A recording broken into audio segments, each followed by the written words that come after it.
Colonel Shukla, as a former army officer and as strategic affairs editor of the Business Standard, would you accept that something else that the media completely forgot or deliberately chose to overlook is that ceasefire violations tend to be retaliatory and tit for tat, and that was, as you pointed out a moment ago, very much the case this time round. And yet the discussions yesterday on TV ignored Pakistan's claim that Indian firing had resulted in a Pakistani soldier being killed on Sunday.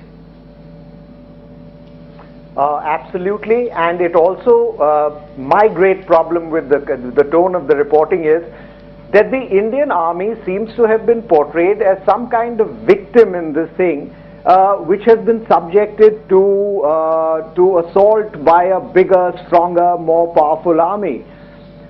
I think that when you see this from within the Indian army, and when I talk to my sources within the Indian army, it's seen completely different. It's seen really as a lapse. It was not, the patrol was not sufficiently ready to receive an attack like this and react to it. Two soldiers' bodies have been essentially abandoned, and the beheading does not take place, mutilation does not take place in an instant.